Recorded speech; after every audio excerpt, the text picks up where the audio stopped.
आज आत्मदेव जी जंगल की ओर गए हैं। जंगल में जाकर भगवान का भजन करके दसम स्कंद का पाठ करते हुए अपना कल्याण किया है। यहाँ धुंधकारी अपनी माता को मारता है।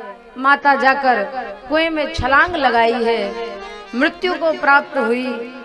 यहाँ धुंधकारी अकेला हो गया, अनेक प्रकार के पाप कर्म करता है। बंधुओं सज्जनों प्यारे भक्तों, आज अनेक प्रकार की गणिकाओं को घर में लाकर रख दिया। एक दिन बहुत सा धन चोरी करके लाया।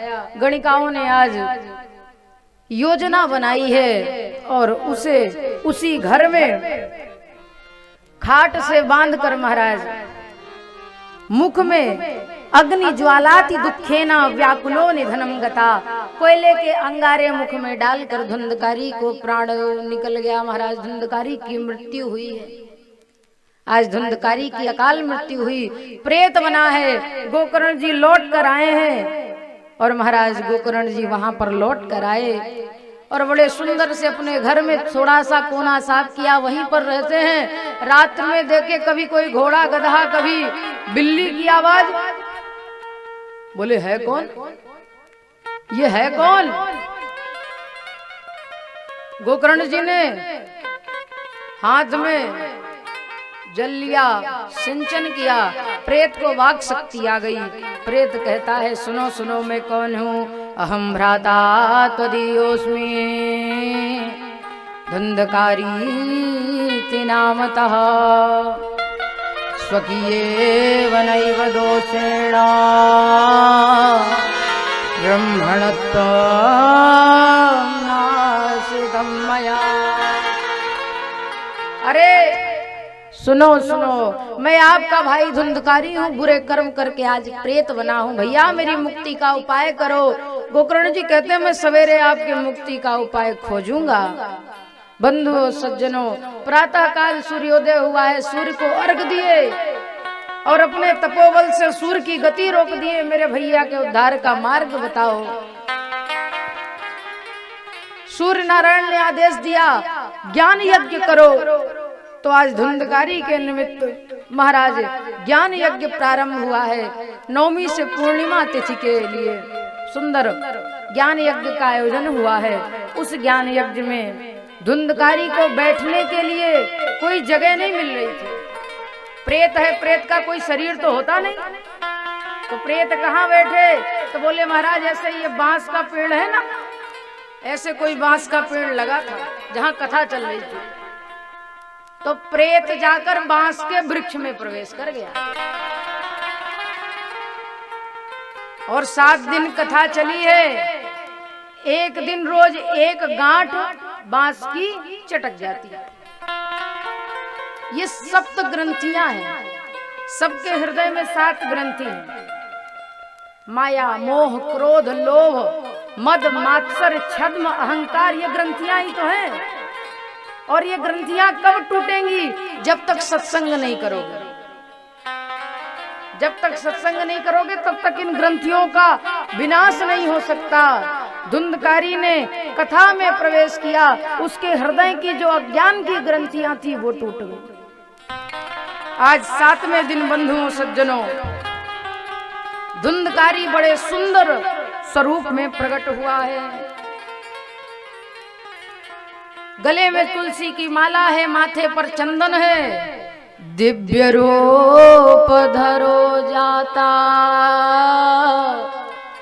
तुलसी दाम मंडितः पीतवासा घनश्याम मुकुटि कुंडलान्वितः। बड़ा सुंदर स्वरूप बनाकर धुंधकारी प्रकट हुआ है और आज कहने लगा भैया गोकर्ण, आपने जो कथा सुनाई है इसलिए मेरा उद्धार हुआ है। धन्या भागवती वार्ता प्रेत पीड़ा विनाशिनी सप्ताहोऽपि तथा धन्या कृष्णलोक फलप्रदः। बोले ये धन्य है भागवत महापुराण, जिससे जो जीवित है उसकी मुक्ति होती है। अगर कोई पाप कर्म करके पापी बन जाए, उसके निमित्त भागवत की कथा रखी जाए, उसका भी कल्याण होता है। बोले भागवत महापुराण की, भक्तवत्सल भगवान की। सुंदर धुंधकारी का जब उद्धार हुआ, विमान आ गया लेने। गोकर्ण जी अत्रैव वह संदिश्रोतारो मम निर्मलः आनितानि विमानानि न तेषाम् युगपत्कुतः। अरे भैया, इतने लोग कथा सुनने वाले तो धुंधकारी को क्यों विमान लाए? बोले भैया, विमान तो हम धुंधकारी को इसलिए लाए कि इतने लोग तो ये सोच रहे थे कब आरती हो और कब प्रसाद लें, कब अपने अपने घर को जाए। और लेकिन जो धुंधकारी था वो बड़े मन के साथ कथा सुन रहा था। उसने कथा सुनी बस नहीं, देखो कथा सुनने भर से मुक्ति नहीं होती। हरिदास कह रहे हैं कि क्या करना चाहिए, जिस तरह से जिसने कथा सुनी वैसा उसे फल मिला। अब भंडारे में जितना चंदा दोगे उतने ना भंडारे का प्रसाद मिलेगा, है ना।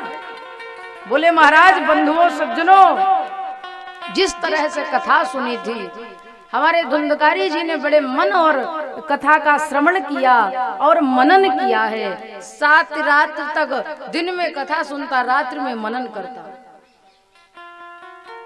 इस भाव से धुंधकारी ने कथा सुनी है।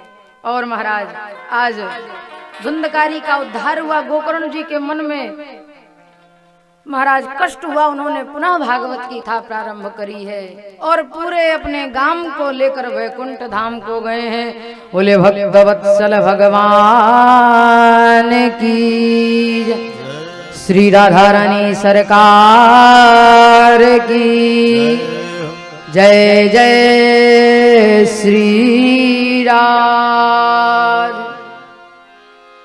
अच्छा, जय जय श्री राधे में दोनों हाथ ऊपर क्यों करते हैं, आपको पता है? पता है क्या? अब उनको पता होगा जो हाउसिंग बोर्ड वाली कथा सुने थे, वहां सुनाया था मैं, है ना। यहाँ वाले विचारों को ना पता होगा। देखो क्यों करते हैं हाथ ऊपर। एक बात बताओ, कोई इंसान नदी में डूब रहा हो, तो जब नदी में डूब रहा हो तो उसके हाथ कहाँ रहते हैं? आप लोग तो सब जानकार, ऊपर कि नीचे? ऊपर रहते हैं। कोई भाई डूब रहा है जल में तो यही तो कहेगा बचाओ बचाओ बचाओ।